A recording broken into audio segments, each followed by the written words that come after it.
responsável pela parte do processo, que é o Ministério Público, e eu vou falar um pouquinho em geral do que é o Ministério Público. Ele foi uma parte essencial na mudança do processo inquisitivo para o acusatório. Afinal de contas, no inquisitivo nós tínhamos apenas uma pessoa para julgar e acusar, e aí foi criado o Ministério Público, né, com o intuito de defender o interesse do Estado para acusar, enquanto o juiz ali decidiria. O Ministério Público também deve ser aplicado, né, trabalhado de forma parcial, ou seja, ele não pode ter um lado. A partir do momento que ele perceber que ele precisa lutar pela absolvição do réu ou pedir um habeas corpus para o acusado, ele precisa fazer esse efeito. Afinal de contas, mesmo ele sendo parte do processo das ações privadas, ele precisa sempre correr atrás da justiça. Então, se a justiça for a absolvição do réu ou habeas corpus para aquele, dependendo da situação, ele precisa atuar de forma justa. E aí a gente tem lá na Constituição Federal, no artigo 257, as atividades que impetradas ao Ministério Público, né? Que é promover privativamente a ação penal pública na forma estabelecida do Código e fiscalizar a execução na lei. E embora o Ministério Público, como eu falei para vocês, faz parte do processo penal das ações privadas, ele precisa ser sempre de forma justa. Então, se ele verificar que o réu ele precisa de absolvição, que ele precisa de um habeas corpus, ele precisa atuar de forma justa, mesmo sendo uma parte do processo que precisa acusar. Nós temos as garantias e vedações do Ministério Público. As garantias e as vedações aplicadas ao Ministério Público são as mesmas aplicadas ao magistrado. E aí nós temos lá no artigo 125, no parágrafo 5, inciso 1, as garantias dos participantes do Ministério Público, que é a vitaliciedade, que após 2 anos atuando naquele cargo, ele só pode sair depois de uma sentença transitada e julgada, e essa ação transitada e julgada, ela tem que ser por motivo de interesse público. O órgão colegiado competente tem que ser parte do Ministério Público e por voto da maioria absoluta de seus membros, assegurada a ampla defesa, que esse caso no princípio seria a inamovibilidade. E também temos a irredutabilidade e vencimentos. E nós temos as vedações, que as vedações do Ministério Público são as mesmas aplicadas ao magistrado, como a suspeição. A lei prevê que a extensão do regime dos magistrados de suspeição também vai para o Ministério Público. Então, não funcionará nos processos em que o juiz ou qualquer parte, se for seu cônjuge, parente, consanguíneo, afim, linha reta, colateral ou até em terceiro grau, inclusive. Então, o juiz está impedido de atuar quando tem parentes e acontece a mesma coisa com o Ministério Público. Ele não pode participar. E também, se o juiz for cônjuge do Ministério Público, ele não pode participar.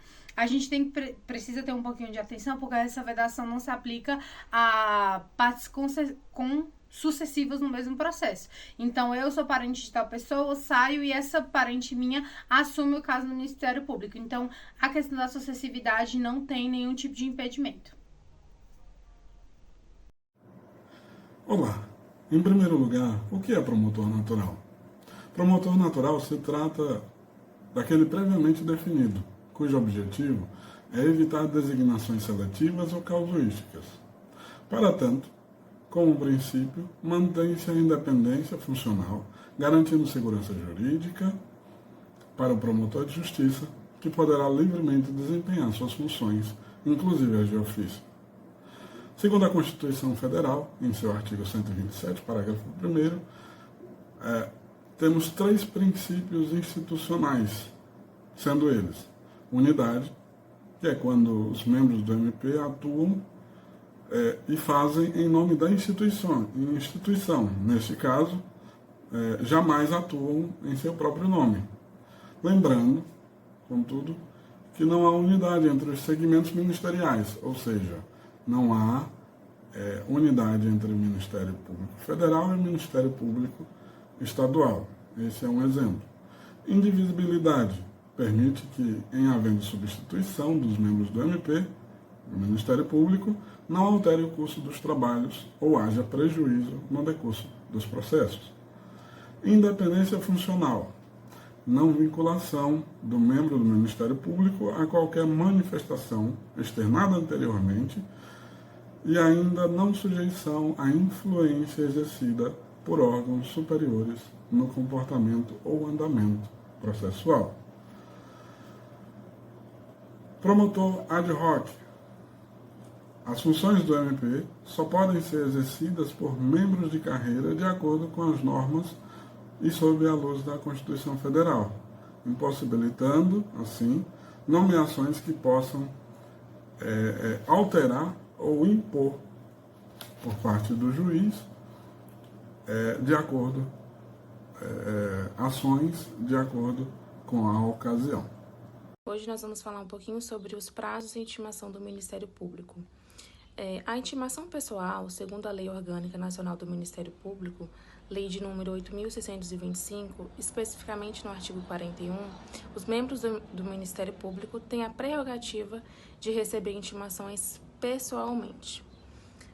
Isso significa que eles recebem os documentos do processo diretamente. E como é que funciona essa intimação? Os promotores e procuradores não são intimados pela imprensa ou por oficiais de justiça. Estes, por outro lado, recebem os autos, que são os documentos do processo, diretamente, o que garante que eles tomem ciência do conteúdo e possam agir conforme necessário. No que diz respeito aos prazos, de acordo com o Código de Processo Penal, os prazos para o Ministério Público começam a contar a partir do momento em que recebem os autos para análise. Porém, para recorrer quando se trata de um recurso, o prazo começa a contar a partir da intimação da audiência ou da sessão em que a decisão foi tomada.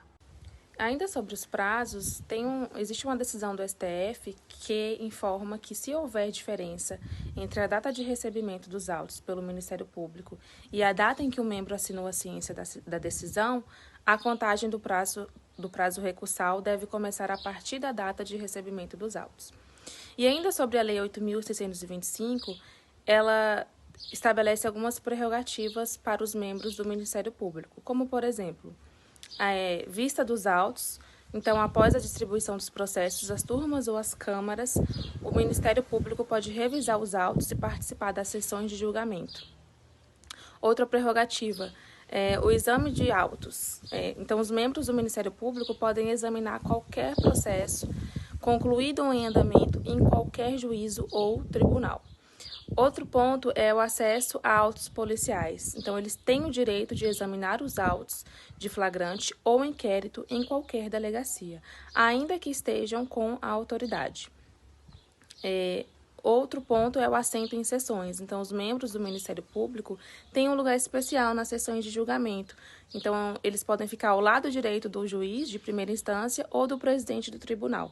E essas prerrogativas, elas garantem que o Ministério Público possa desempenhar suas funções de forma mais eficiente e com devida autonomia.